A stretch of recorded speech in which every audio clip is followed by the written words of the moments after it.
நிலைமை ரொம்ப சிக்கலாக தான் இருக்கு. சாமி, நீங்க என்ன சொல்றீங்க சாமி? உங்க வம்சம் தழைக்கக்கூடாது, அது வேரோடையும் வேரடி மண்ணோடையும் அழியணுங்கிறதுக்காக உங்க ரத்த சம்பந்தப்பட்ட சொந்தக்காரங்க தான் உங்களுக்கு செய்வினை வச்சிருக்காங்க.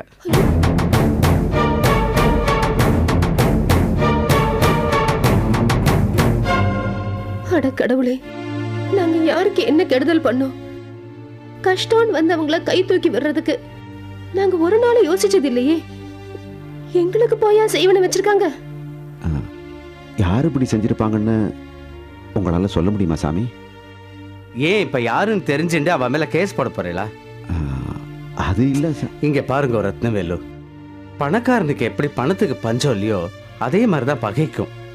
போய் நல்ல மாந்திரிக்கு நான் பார்த்து முதல்ல செய்வினை எடுக்கிற வழியை பாருங்க, அதுக்கப்புறம் எல்லாம் ரொம்ப நன்னாவே நடக்கும். இல்ல, வியாதியை சொன்ன நீங்க மருந்து சொல்லலாம் எப்படி? எங்களுக்கு எந்த மாந்திரியனையும் தெரியாது. எது நல்லது நடந்தாலும் அது உங்க மூலமா தான் நடக்கணும். உங்களை நம்பி வந்துட்டோம், கைவிட்டுறாதீங்க. இங்க பாருங்க, நான் இந்த செய்வினை எல்லாம் வைக்கிறதும் இல்லை எடுக்கிறதும் இல்லை, அதுக்குன்னு தனி ஆட்களே இருக்காங்க. சாமி, நீங்க இப்படி சொல்லக்கூடாது. கண் கண்ட தெய்வத்தை விட்டுட்டு காணாத கடவுளை தேடி போக முடியாது. நீங்க தான் ஏதாவது பண்ணணும். எங்க வாழ்வும் சாவும் உங்க கையில தான் இருக்கு.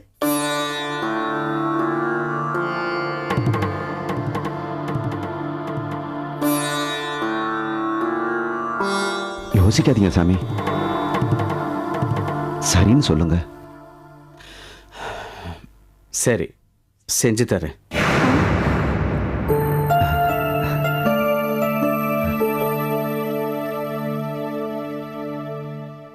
நாள் குறிச்சிட்டு சொல்லி அனுப்புறேன். ஆனா அது வரைக்கும் நீங்க எந்த தீட்டு வீடுகள்லையும் கால் வைக்கப்படாது. சரிங்க சாமி, அப்படியே பண்றோம். இந்த உதவிய நாங்க 2 பேரும் என்னைக்கும் மறக்க மாட்டோம். நீங்க சம்மதிச்சதே எங்களுக்கு ரொம்ப சந்தோஷமா இருக்கு. நாங்க வரோம் சாமி. வரோம் சாமி. போயிட்டு வரோமா? வரோம் மாமி.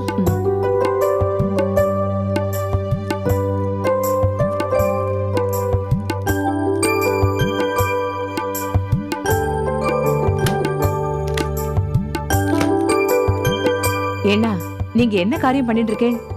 என்னடி சொல்ற? செய்வினையை எடுக்கிறேன் நீங்க எப்படி ஒத்துண்டேள்? நம்ம பரம்பரையில இது பழக்கமா? நம்ம பெரியவா யாராவது பண்ணிருக்காளா?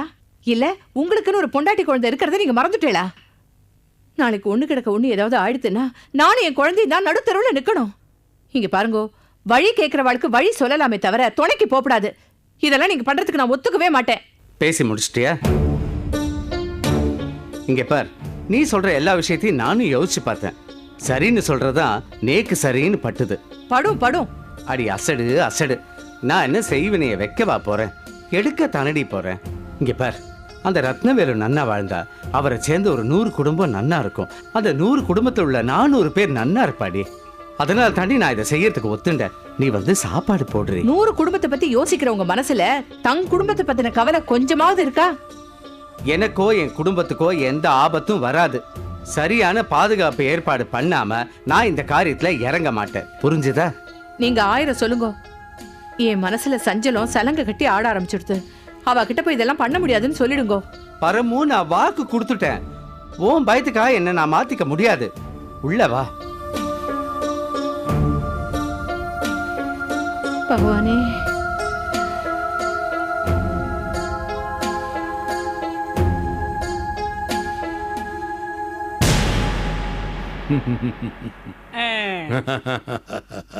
அந்த அம்மா சொல்றதுலயும் நியாயம் இருக்குது. இந்த தீட்சிதருக்கு எதுக்கு இந்த வேண்டாத வேலை? பூஜைய பண்ணுனமா, புட்ட தின்னமா, திண்ணைய தேய்ச்சமான்னு கிடக்க வேண்டியது தானே? மடியா மடியா, அவன் வினையை விலை கொடுத்து வாங்க போனாதானே நான் என் விளையாட்டை ஆரம்பிக்க முடியும். என்னடா புரியலையா? மூசா போய் சேர்றதுக்குள்ளே தீட்சிதரை கொள்வது தானே நம்முடைய திட்டம். அது சரி, நாம அவரை கொல்றதுக்கும் அவரு எவன் வீட்லயோ போய் செய்வினை எடுக்கிறதுக்கும் என்ன சம்பந்தம்? சம்பந்தம் இருக்கு. இந்த உலகத்திலே எல்லா விஷயத்துக்கும் சம்பந்தம் இருக்குதுடா. சீனாவில பிறந்த எனக்கும் பூதலோகத்தில பிறந்த மூசாவுக்கும் என்ன சம்பந்தம்? இருந்தாலும் இப்போ நானும் அவனும் நீயா நானான்னு போர் நடத்தலையா? உதாரணம் புரியுது, மேட்ருக்கு வாங்க.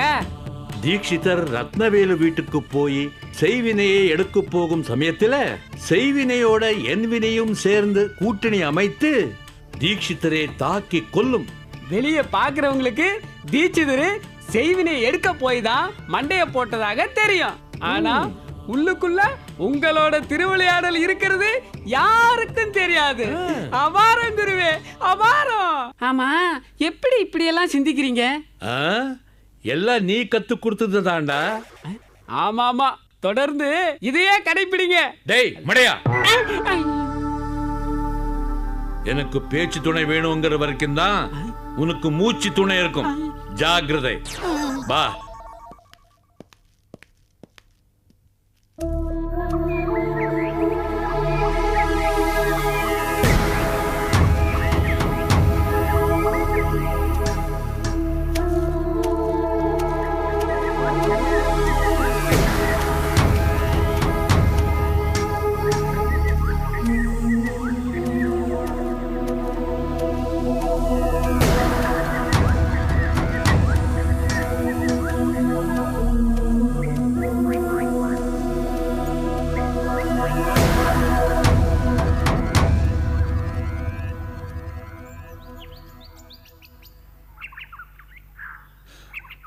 அம்மா அம்மா பசிக்குது. ஐயோ, சாப்பிட முடியலையே. அம்மா அம்மா, தாகமா இருக்குது. கடவுளே, ஏன் இப்படி என்ன சோதிக்கிற? இந்த மரண வேதனை என்னால் தாங்க முடியலையே. இப்படி சித்திரவதை அனுபவிக்கிறத விட சீக்கிரமா செத்துடலாமே. என்ன இது? இந்த காட்டுல யார் இப்படி பசியால துடிக்கிறது? அம்மா,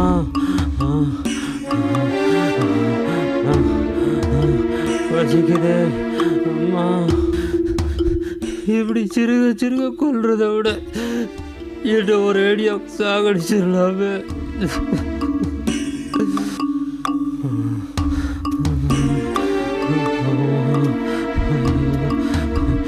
பசிக்குது.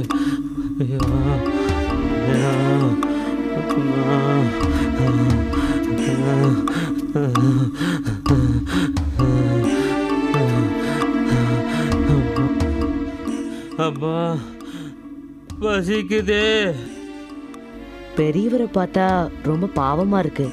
சாப்பிட்டு ரொம்ப நாளாச்சு போல இருக்கு. பசிக்குது. நம்ம கிட்ட இருக்கிற பழங்களை கொடுத்து சாப்பிட சொல்லலாம். ஐயா, ஐயா.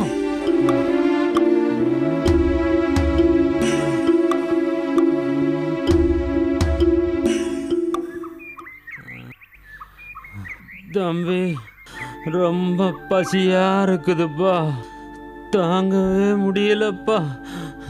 என்கிட்ட பழங்கள் இருக்கு, கொடுக்கறேன், சாப்பிடுறீங்களா? கொடுப்பா. இதோ.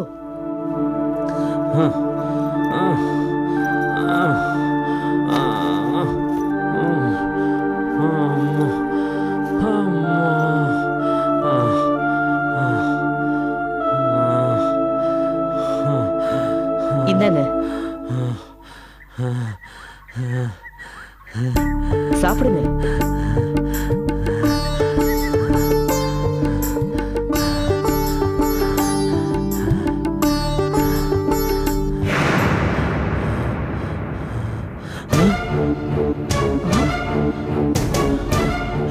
கடவுளே, இதையும் கல்லாக்கிட்டியே. என் மேல உனக்கு கருணையே கிடையாதா?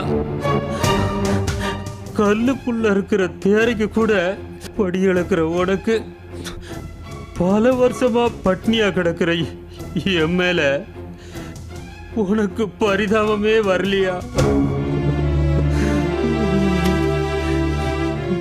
ஏன் இப்படி பண்ற? இன்னும் எத்தனை நாளைக்கு என்னை இப்படி சித்திரவதை பண்ண போற? என்னால பேசக்கூட முடியலப்பா. கொஞ்சம் தண்ணி இருந்தா கூட தாகமா இருக்கு. இது தரேன்.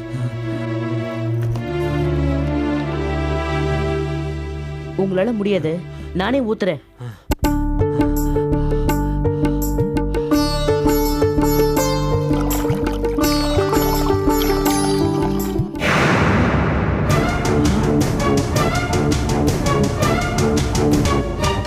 வாய்க்கு தண்ணி கூட குடிக்க முடியலையே.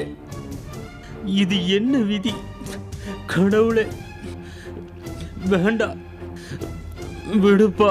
ஐயா, உங்க கைப்பட்டதும் பழங்கள் கல்லாகிறதும் தண்ணீர் ஆவியாகிறதும் எனக்கு அதிர்ச்சியாவும் ஆச்சரியமாவும் இருக்கு.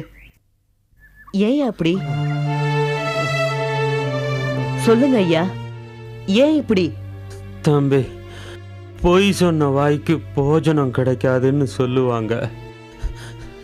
என்ன பெத்தவங்களுக்கு நான் சோறு போடல, அவங்களே பிச்சை எடுத்த சோத்தையும் நான் சாப்பிட விடல.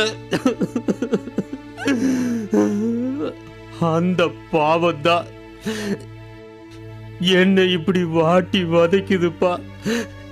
இது ஒரு சாபம். சாபமா? கொஞ்சம் புரியும்படி சொல்லுங்களேன்.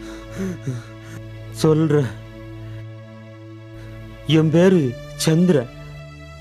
எல்லாரையும் போல நானும் நல்ல முறையில தான் வாழ்ந்து வந்தேன்.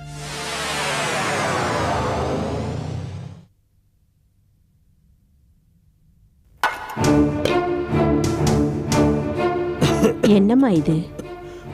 சாப்பாடு. அவருக்கு உடம்பு சரியில்லைன்னு உனக்கே தெரியும். டாக்டர் பழையதெல்லாம் சாப்பிடக்கூடாதுன்னு சொல்லியிருக்காரு. இந்த நேரத்தில் அவர் இதை சாப்பிட்டு உடம்புக்கு ஏதாவது ஆயிடுச்சுன்னம்மா? ஒருவேளை பழையது சாப்பிட்டா ஒன்னும் செத்து போயிட மாட்டீங்க. உங்களுக்கு சுட சுட வடிச்சு கொட்டுறதுக்கு நான் ஆள் கிடையாது. குடுக்கறது தின்னுட்டு பேசாம திண்ணையில படுத்து கிடங்க, இல்லைன்னா பட்டினியா கிடங்க. என்னம்மா, என்ன பேசுற?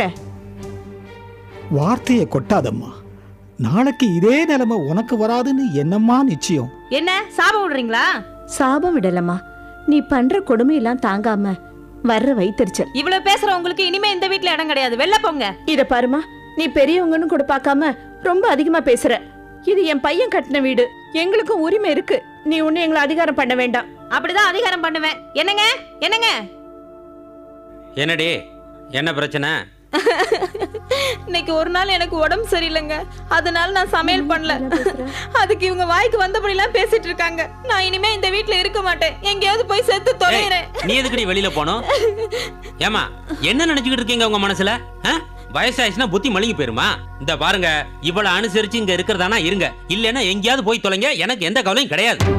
நாங்க உன்னை பெத்தவங்கப்பா, எங்களை பார்த்தா வெளியில போன்னு சொல்ற? பெத்தவங்கிறதுக்காக உங்களை தலையில தூக்கி வச்சு ஆட முடியுமா? இந்த பாருங்க, என் பொண்டாட்டி அனுசரிச்சு இங்க இருக்கிறதானா இருங்க, இல்லன்னா எங்கேயாவது போய் தொலைங்க. ஒரே தொல்லையா போச்சு. அதான் சொல்லிட்டாருல, போக வேண்டியதானே.